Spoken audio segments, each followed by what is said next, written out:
أنا اسمي فهيمة أنس. بقدم برنامج في الإذاعة اسمه بشكل تاني. البرنامج فني ونفسي واجتماعي.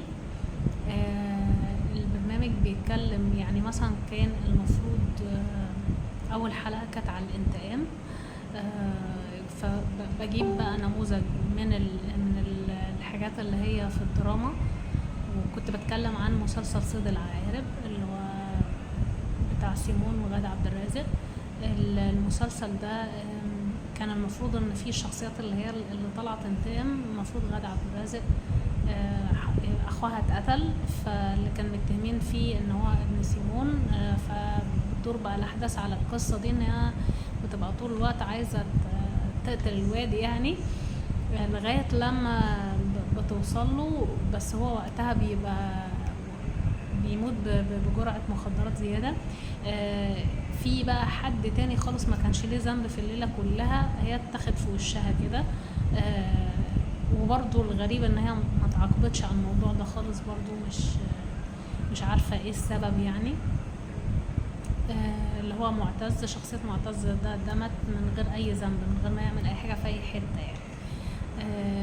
ده كله بسبب الغل والانتقام اللي كان متملك من شخصيه عايده، اللي هي الفنانة غادة عبد الرازق، كانت عايزة تنتقم يعني.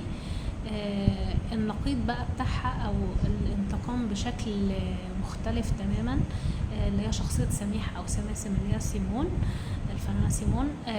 كانت عاملة الدور.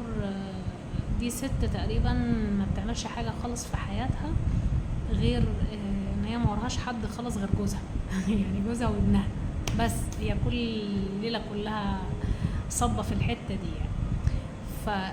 فبتفقد بقى ولادها الاتنين بيموتوا. وجوزها بيطلقها. بس الغريب بقى ان هي بدل يعني حد بالحاصل له الموقف ده، المتوقع ان هو اول ما يحصل له كده هتروح بقى ايه، نكشه شعرها ومقطعه هدومها وسارحه في الشوارع تتجنن، او انها مثلا تروح بقى مقتله عيله عايده دي كلهم بقى اللي هو كل ما تشوف حد في الشارع تقتله مثلا، من كتر لو كان هي بنفس الغل بتاع شخصيه عايده. بس هي الموضوع جه معاها بسكه تانية خالص. كأن ربنا نزل لها رحمه كده وهي بتزور القبر بتاع ولادها، اللي هي الطفل صغير جاي بيطلب منها حاجة ياكلها، حاجة يشربها يعني، بيشحت منها.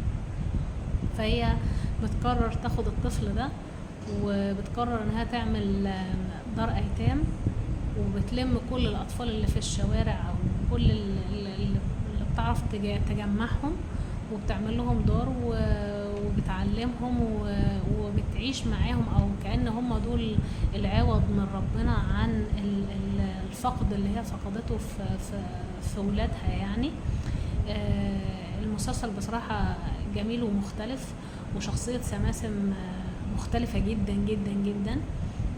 لان هي من اول المسلسل بتخليك تلف حوالين نفسك كده، هو الناس دايما اللي استنتجته بصراحة من المسلسل ده كمان، ان احنا نصدر احكام على بعض، ان احنا في ناس كده بيحبوا قوي فكرة ان هما يعملوا حاجة اصدار احكام، ان مجرد ما اشوف تصرف شكل من بره كده فببتدي احكم على الشخص ده بحاجة معينة جوه دماغنا يعني، بتبقى كده.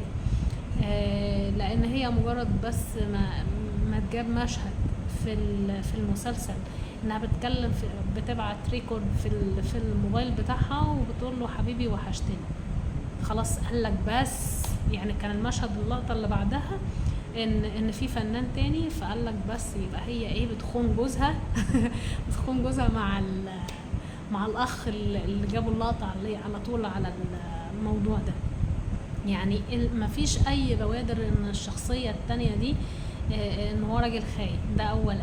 ثانيا هي دي ست اللي هو هتلحق تخونه امتى؟ طيب هي ما تروحش في حته اساسا، هي قاعده ليل ونهار متشيكاله وبتاع، وهي بيتها بيتها كل حياتها، اللي هو الدنيا كلها قاصره على فكرة ان هي تبقى مريحة جوزها ومستنياه وكانت بتنزل معاه شغله قبل كده، وبعدين ريحت شوية، وبعد كده بقى آه، مهتمية بابنها وبجوزها. هو ده كل الأحداث بتاعها، كل ده العالم بتاعها. فإنها بعد ما كل ده يحصل لها تختار هي سكة تانية إيجابية خالص، عكس بقى الانتقام والغل وبتاع، ان هي انتقمت عن كل اللي أذوها بالتجاهل وبالترفع، انها ترفعت عنهم خالص، وفي نفس الوقت ركزت في ناس كويسة او في الأطفال اللي ممكن يبقى محتاجين ليها او للدعم بتاعها، وهم دول اللي هي سندتهم ودعمتهم. فبصراحة شابو سيمون، شابو سماسم، شخصية هايلة. وده كان الحلقة الأولى. بس وقت الحلقة الأولى أنا تقريبا ما كنتش عارفة أتكلم أو مش لاحقة أتكلم، ولا كنت جاي أجري، لأن أنا المفروض أنا ساكنة في حتة والإذاعة في حتة تانية خالص، ودي كانت أول حلقة وهوا. فعقبال ما رحت أنت بتتكلم بقى في التليفون هيفصل تقريبا، فأنت بتتكلم في حتة إن أنت يعني المفروض ان انا ابقى عامله قدامي ساعتين، انا كنت عامله ساعتين، فحصل ظرف في الطريق، كان تقريبا في احتفال او حاجه، قافله قاعات او بتاع بره كده، فالطريق كان واقف، فتاخرت جدا، فكنت تقريبا طار من الوقت البرنامج 10 دقايق. فعقبال ما رحت، فاللي هو انا مش مركزه باي حاجه، اللي هو انا مش فاكره انا مين اساسا، اللي هو طالع اجري فما كانش بالقدر او بالحاجات اللي الواحد كان مجهز ان هو يقولها. وانا اصلا بيبقى الحلقه بتاعتي بيبقى معظمها ارتجال، ما كانتش كلها او اغلب الحلقات كلها انا ببقى محضره الموضوع وفاهمه انا هتكلم في ايه، وهو ده اللي انا بحب استرسل فيه، مش بحب اللي هو ابقى ماسكه الورقه وبحفظ منها او كل شويه عيني رايحه جايه عليها. لا، بحب اتكلم بطبيعتي او باللي انا حاساه يعني. فوقتها تقريبا كان دمي نشف من كتر الجري اللي انا جريته. فانا حابه اشكر صناع العمل ده، وبالاخص النجمه الجميله سيمون، لانها زي ما تعودنا منها على الحاجات اللي هي بتقدمها، انها دايما شايفه الفن بسكه مختلفه. حتى كانت بترفض ان حد يقول ان الفنان سلعه.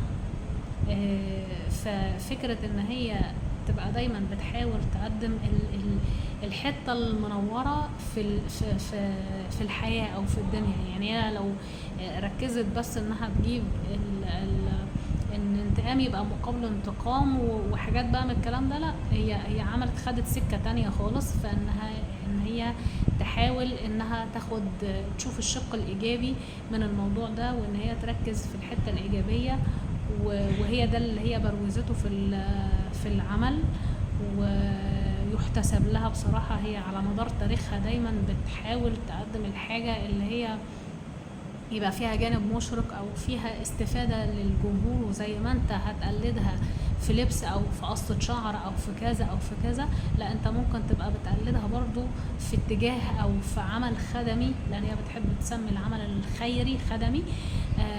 هي بتشوف ان احنا ربنا رزقنا بان احنا نساعد بعض او ان احنا ندعم بعض، وندعم كل ما هو ايجابي، ونسيب السلبي بقى ايه اللي هو خليه سلبي مع نفسه.